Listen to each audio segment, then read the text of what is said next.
Hey everyone, and welcome to A Lost City of Tinnos, a level which is in itself an absolute monster, regardless of the added restrictions of a pacifist run. Although, there are some certain tricks and techniques that are going to make this level a lot easier. The first one is this little basic trick you've just seen. It's just a easier way of getting myself up to here. The next trick that I'm going to be using is a massive level breaker. It's not that well known. I've only seen it used in speedruns within like the last year or so. And well, it enables you to do this level in under 2 minutes. That's no word of a lie. I've seen the speedrunners do this level, and I think the record is 1 minute 46, and that's down to the massive game-breaking glitch, which is not very far from here. These 5 switches, I think it's the 1st, 2nd, and 5th that you pull.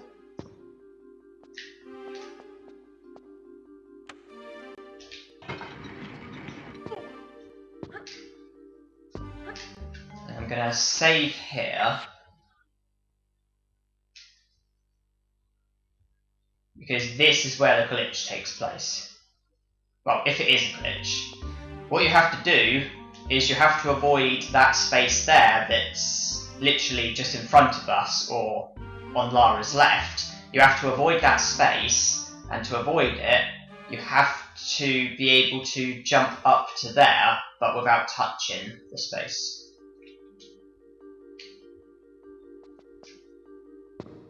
Okay, downside, I don't know if I've succeeded at it. It is a very precise jump. By that I mean you need an awful lot of precision, so whether or not I got it right, I don't know. I may have succeeded, I may have failed.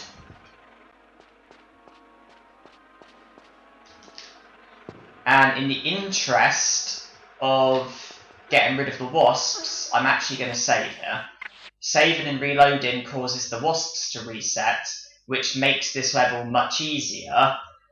Downside, if I have failed at the glitch, then what the progress I've made so far will all become in vain, and I'll have to start from the beginning again. And if that is the case, then I'll just do it again, recording myself, but without the commentary. And then when I realise I've succeeded, then I'll, carry on. But at the moment, I'm not even aiming to make progress. All I'm doing at the moment is hoping to see if I've succeeded at the glitch. So I'm just going to go straight to the end of the level to see if I've succeeded at the glitch. If I have, then I'll reload. If I haven't, then I'll have to start the level again. And in the interest of making this bit here easier, I'm going to go around this way so I avoid triggering the enemies, the Tinnos monsters, I think they're called.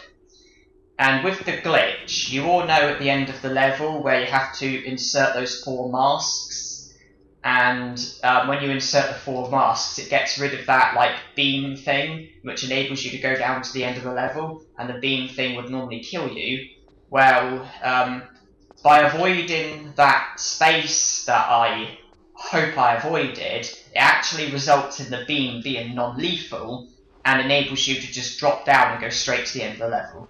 So if I've succeeded at it, then I'll be able to drop straight down. If I haven't, then I'll get killed. And you can tell by appearance if you've succeeded at it or not, before you even go down. And I can tell you now that I have succeeded at this. Because you see, I can just drop straight down. Which means very, very good news. It means that I successfully made the jump, I successfully avoided the trigger space, and so I can do the whole level without the need of the 4 masks or the Uli key. I can effectively just go straight to the end of the level. However, it's not quite as simple as that, because I do need the secrets.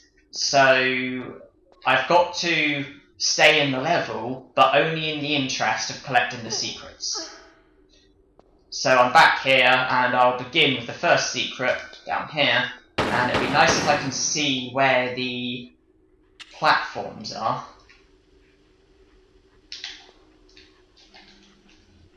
Okay.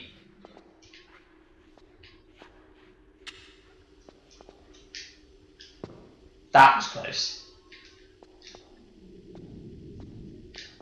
One thing about the Tinnos wasps is they do actually make this secret easier, because they make the platforms easier to see.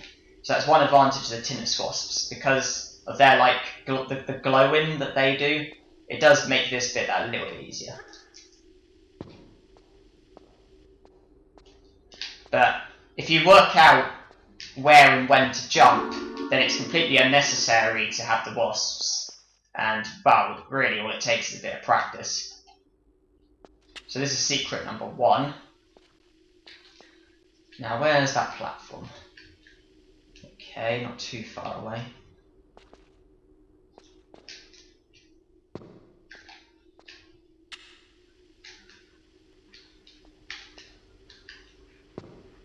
And to make things easier for myself, I'm actually going to... Okay, that went wrong. I'm going to side jump, drop down onto here.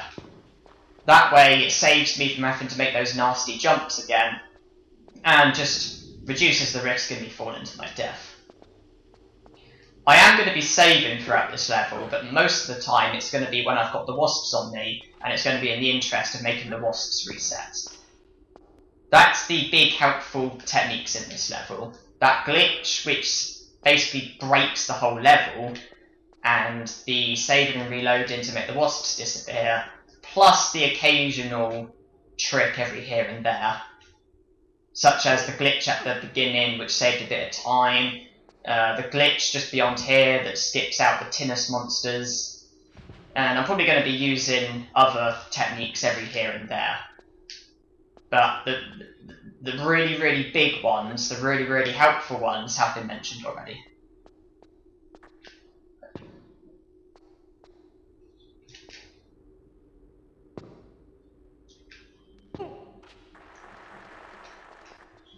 Although I have no interest in speedrunning myself, I do adore watching speedruns. And I've seen all sorts of different speedruns, all sorts of different speedrunners. And so, I've seen pretty much the world record speedruns for certain levels, certain games, and in doing so, I have learned quite a few tricks and techniques. And when I saw this level done in the time that it was done in, I felt fantastic. Okay, I'm saving again to get rid of the wasps. It's the only way I can get rid of them without killing them. It's one of the reasons why I stocked up on safe game crystals. And the reason why I'm doing this is very, very key. I'm doing this in the interest of obtaining the second secret. And when you do the level the way I'm doing it, without getting the 4 masks and the Uli key, you have to get this secret this way. It's absolutely mandatory, because as well as resulting in the beam being non-lethal, it also results in the earth. No, is it the earth area? The area with the quicksand. I think it's the earth element place. It actually results in that place. I just did that jump to stop the fire from triggering. It makes this bit a little bit easier. With the quicksand, I think it's the earth element place where you get where you find the switch which drops the block which enables you to get to this secret. If you go to that place without making the beam lethal, then it actually results in the earth element area not being how it is to begin with, but how it is after you pick the mask up. And so there's no quicksand there, and you physically can't make progress. You're just in. It's just in the massive area with like the potential falls that kill you. And because of that, I don't think it's possible to get to the switch.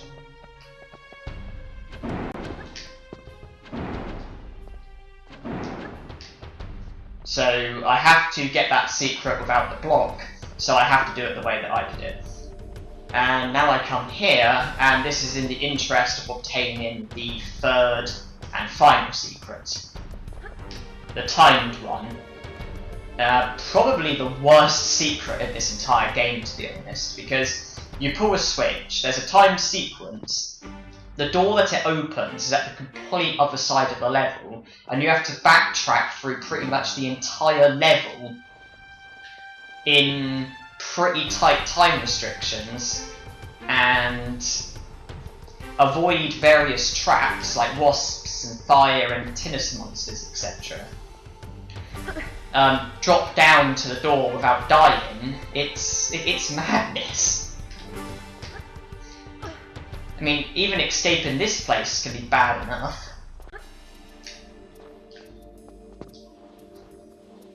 And saving and reloading is going to come in handy here as well, because this is another area in which wasps feature.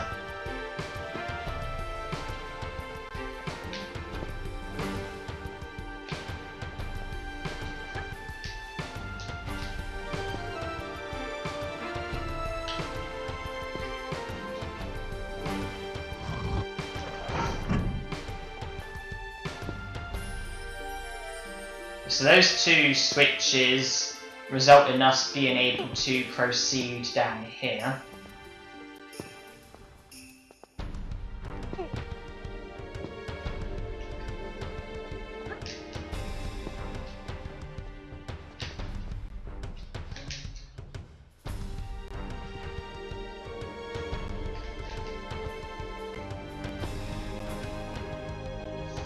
And you're probably going to hear buzzing very shortly.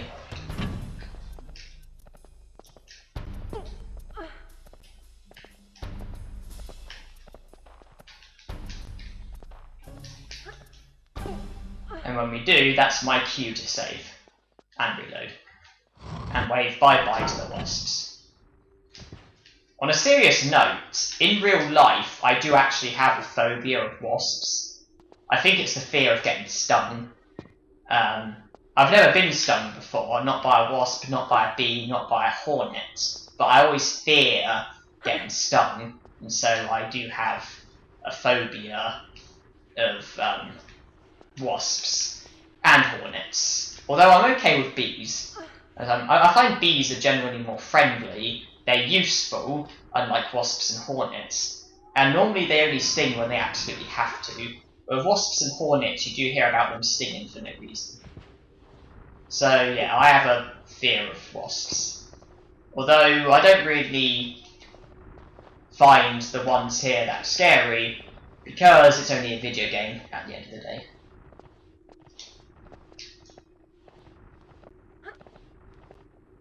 Okay, well, I was expecting to see the wasps before now. Normally, they spawn before this point, so I'm kind of surprised they haven't shown up as of yet.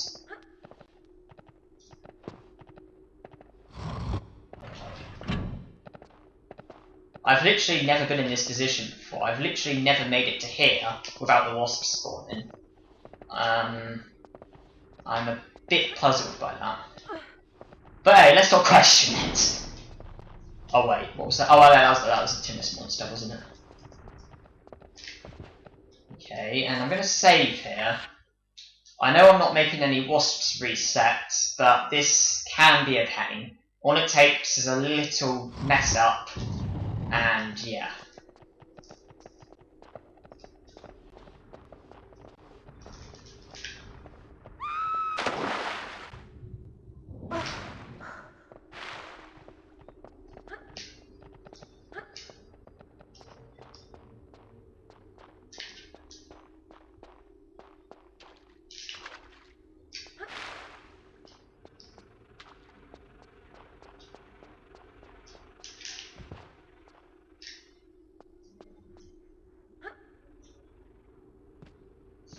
Yeah, normally you have to come here to insert the Uli key, and then you have to go to the 4 element places to get the masks.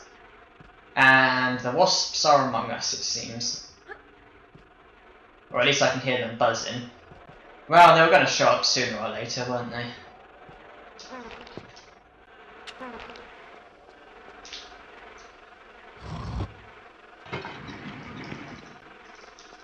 I don't want to save, though, in case I'm not making good timing for the secret.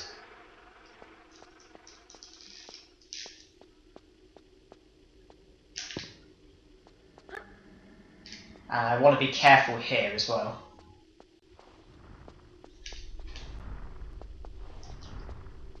And I'm probably going to trigger the Tinnos monsters as well, by accident.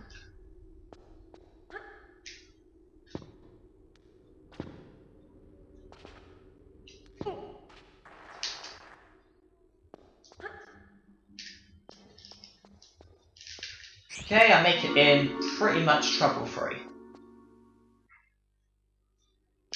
But I have the Tinnos monsters spawned, though. Now, to do the crawl bug, I'm probably going to need to wait for the door to close, because the door is probably going to get in the way. Yeah.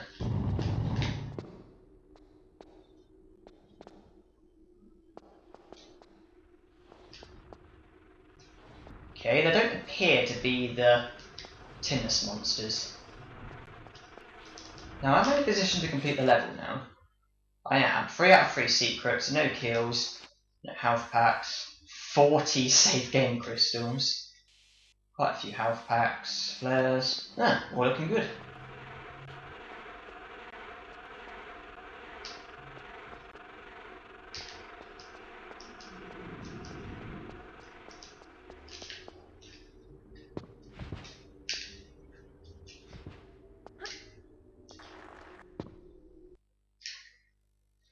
So that takes us to the final level, Meteorite Cavern.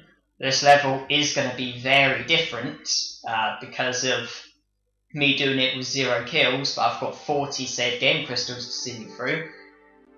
I'm looking forward to it very, very much. Thank you for watching. Hope you enjoyed.